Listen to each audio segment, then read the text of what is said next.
Obviously, it's Jonathan Agar, here for Pro Boxing fans. It's fight week. Taylor Serrano and a massive fight. Liam Smith against Jessie Vargas.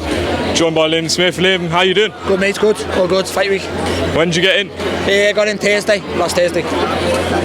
I mean, obviously this fight was scheduled for beforehand, although knowing what you know now, does it kind of feel alright, the fact that it's been sort of rescheduled to MSG? Yeah, well, I'm not complaining now. Everything's led to here. I've complained for 2 years for this fight, but everything's led to here, so I'm not complaining now. Jessie's here, so the fight's on. How long have you wanted this fight for against Jessie Vargas? Since I beat Sam Eglinton. Eddie mentioned the fight to me 2019, and I wanted it since then, so, you know, we're coming up to 3 years nearly. What was it about Jessie? Is it the name? Is it who he's fought? What specifically appealed to you about Jessie Vargas? At the time, it was the name. It was the fight. I think he just being a good fight. The Mexican-American in him. It was just a fight. It was a name at the time that put me back into world title contention. Whether it does now, we'll wait and see. But you know, I'm fully ready for Saturday night. And MSG, what's some of your biggest fight memories from this place? Obviously, my brother had a world title defence here last year.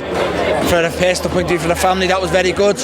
It's just a historic venue. You can name fights here all day long, but you know, I can tick that off my bucket list now. What do you think the difference on the night will be between you and Jessie Vargas? I just think I want it more than Jessie. I've got more in me. I've got more grit. I can bite down more than Jessie, and Saturday night we'll answer them questions. Does a win over him just keep you on that path towards a world title shot at 154?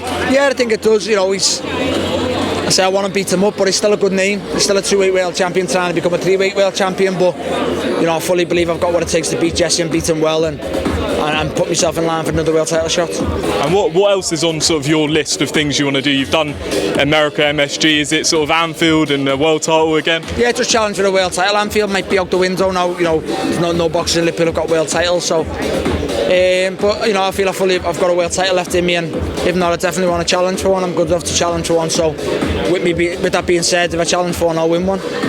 And quickly, Charlo-Castano's coming up, the rematch. How do you see that fight going? That's a possible, the winner's possible for you? Yeah, probably edge towards Castano again.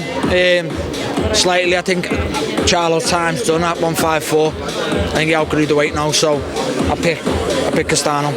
And how do you see the whole sort of picture playing out? Do you think the winner of that fight goes up, or do you think they'll stay around? If Charlo wins, he goes up. If Castano wins, he stays, but he's going to have mandatories left, right and centre with all 4 belts, so we'll see. And Canelo Alvarez back in action against Dmitry Bivol. Obviously, you faced him before. What do you think of that fight? Canelo beats him. I think he just starts off tricky as usual, and then he takes over.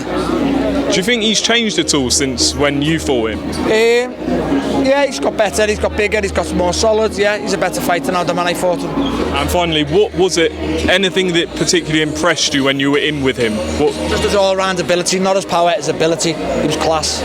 Brilliant. Well, Liam, appreciate your time and best of luck Saturday night.